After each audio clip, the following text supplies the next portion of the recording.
So do you have some questions for us? Any questions? Oh, Chelsea Williams. I'll wait till everybody else is. Okay, well, in that case, I was just going to say that the second paragraph from the bottom of the recommendation, which starts, therefore be it resolved, in consultation with our CAO, I think maybe we can amend that a bit to read that the request of the library board be referred to the Community Center Implementation Committee for review and recommendation. I was basically going to suggest, I was going to let's say, make it less wordy and just say that rather than take direct, insert recommendation and leave it that way, and instead of all phases, future phases. I think that's basically that. I think that's review and recommendation. I like the suggestion that the entrance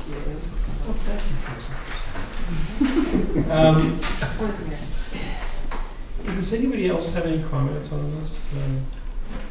Recommendation 2.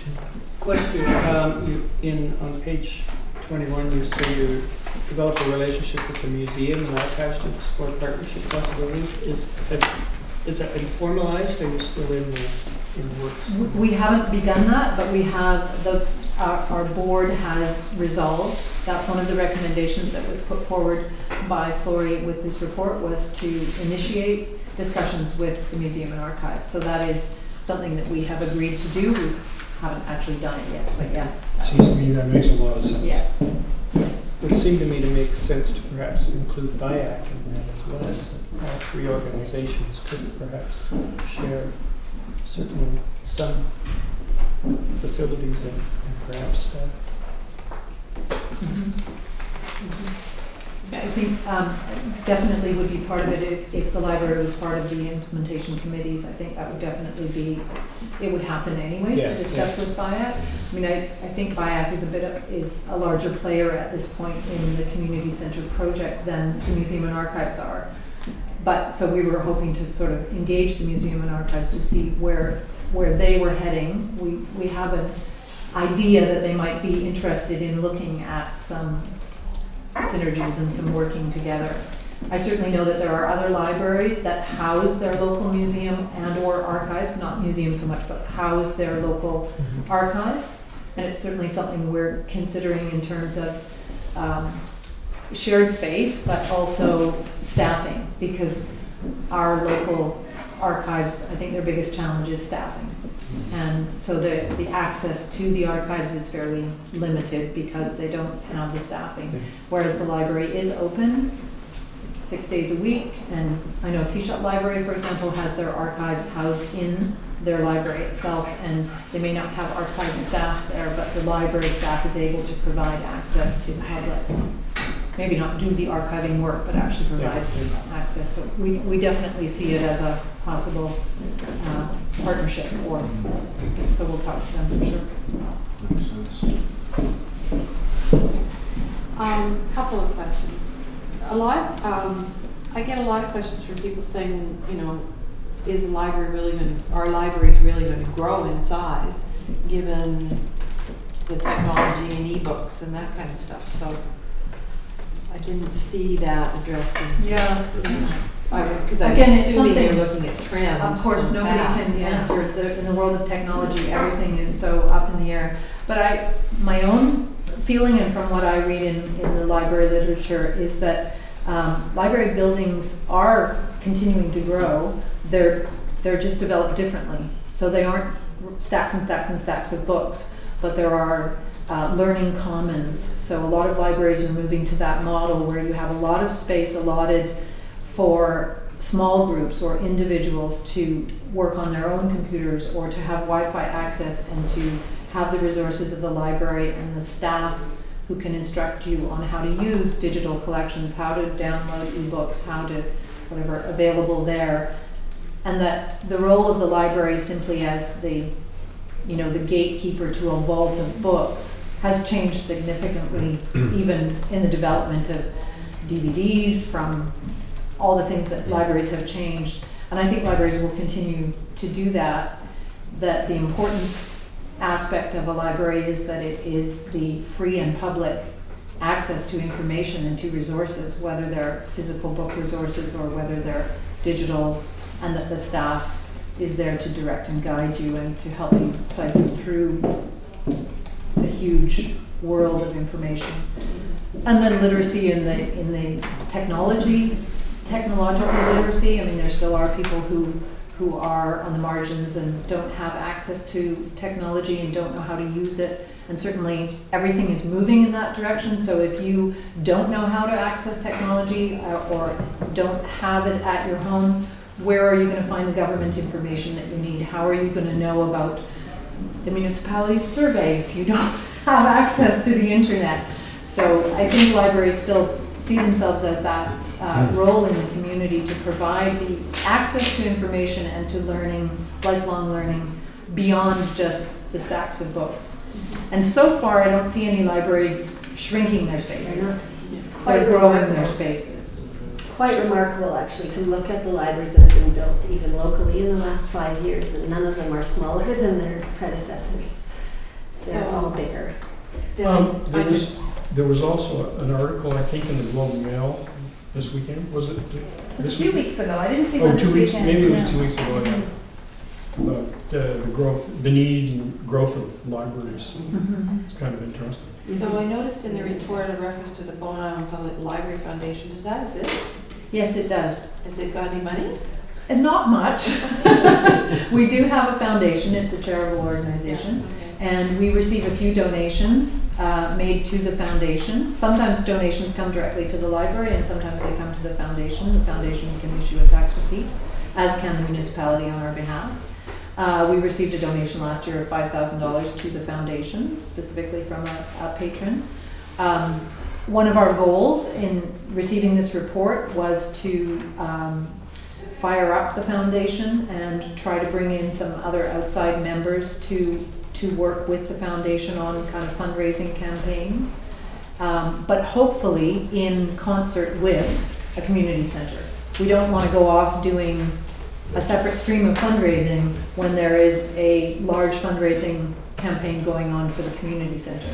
But we would hope to see our foundation as supporting that and working with the community center fundraising plan, simply being a place where we might identify other possible donors or organizations that the community center project may not identify or may not have a direct connection to, and we see the Library Foundation as being able to pull in some of those possible resources.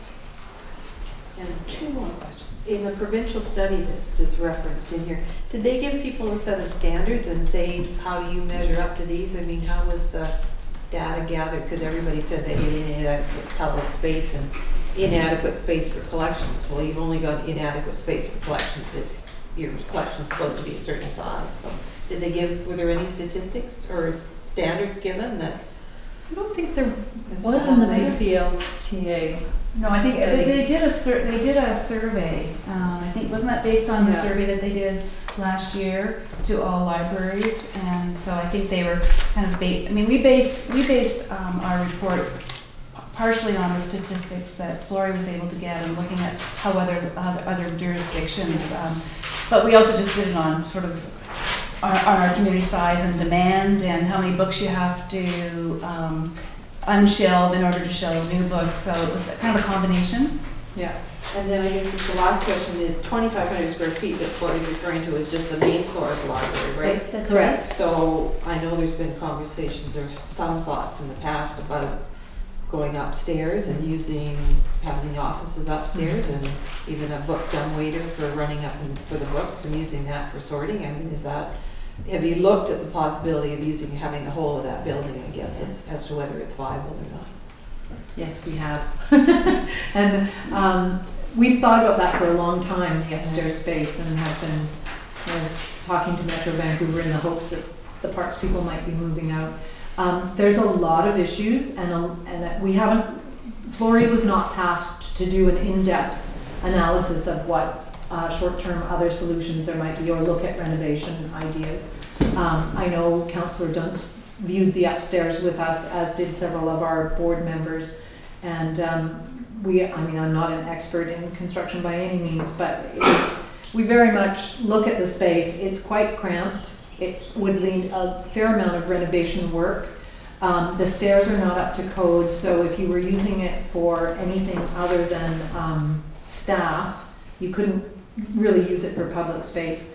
An issue for us also in a small library with very limited staffing is if we move any staff upstairs to work, because it would be nice and quiet and private, and that'd be great, I'd love to be up there, it leaves my volunteer really vulnerable without support and help, and not readily available for someone who's working upstairs to run downstairs and help you answer questions, or when it gets busy at the desk, because we do have a fairly small staff.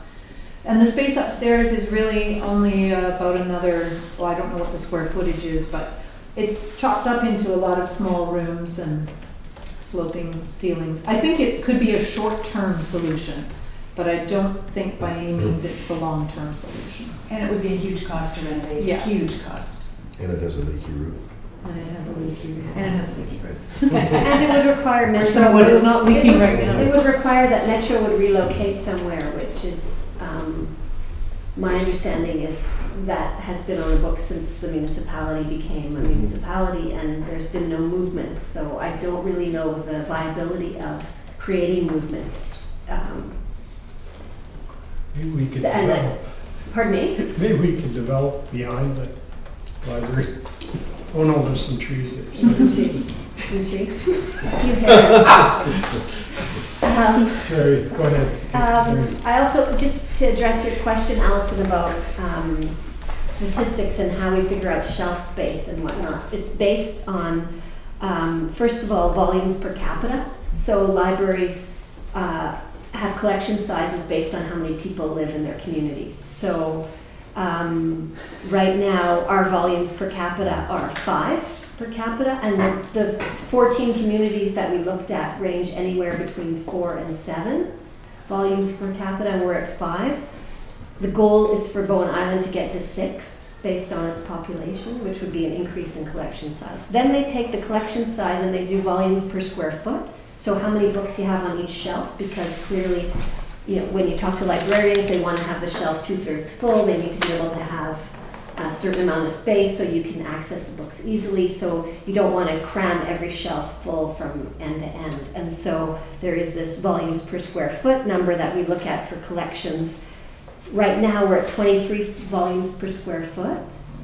The goal based on library standards go as low as 8 volumes per square foot. So the goal that Tina has set for Bowen Island Library is 15 volumes per square foot. So not only do we want our collection to grow bigger, but we also want to have fewer on each shelf in order to make them more easily accessible, which requires more space. So there are both things going on there, and there are standards, as I referred to, that we've looked at for how to establish where we fit in relative to the rest of the North America in terms of library space. So following up on that then, we've got Interlink in the Lower Mainland, so does that not sort of help keep your volumes per capita that you have to house on a lower level? Absolutely. I mean, we've been a member of Interlink. I don't know if all of you know, Interlink is a consortium of libraries in the Lower Mainland that let you use the other library service for free. In the past, you would have had to buy a non-resident card to use West Van Library, but by being a member of Interlink, all of our library patrons have access to all those other collections for free without extra charge. And absolutely, we've been a member of Interlink since 1995. So we've had a long history of using that to supplement. As a small library, we can't provide everything, and we have great big neighbors next door and people who commute regularly who want to use those services. So I think that has been a long history of already supporting us with that. And we use interlibrary loan for the same purpose. But it's, you know, it's a difficult, we add 2,000 to 2,500 new titles every year. We withdraw the same number because there is no more space on the shelf. So that it's normal in libraries that you withdraw material as it ages or is no longer appropriate or it's not popular. But in our purposes right now, we're withdrawing things that I think would be popular, but there is no space. So we're having to make some quite difficult decisions about, we can't have this here because it's more than 5 years old. And in the world of fiction, that's short. That's really short. And so we certainly have people coming and asking for things, and we say, yep, we had that. Got rid of it last year, so we can get it for you from Interlibrary, which is a great alternative. It's not right now. It's going to take a week or two for that book to come, or we have to send you to West Van to go get it yourself. So, of course, we would prefer to be able to have more of that actually here, since we did have it once, Right. and it's gone now. And the other thing is that, like, the Wisconsin standards, just to give you context, their minimum volumes per capita is 8.3. And goes up to 9.5 for their maximum. Certainly, So, you know, 4 or 5 or 6 is very low compared to that. And when we did when we did a community survey a few years ago, and we asked people what they wanted from their library, one of the biggest requests was more collection, bigger collection, more stuff on the shelf. Speaking of square footages and housing of books and what you just illustrated, then wearing a site cap, having got to know that site very thoroughly now, could the future building exist on 2 levels? Or does there need to be a predominance of a single level with perhaps an auxiliary upper level? An auxiliary upper level that was more storage and workspace is possible. The main functioning of the library with the staff complement that we have needs to stay on one level. Lower level. So that's what my suspicion was. Yeah.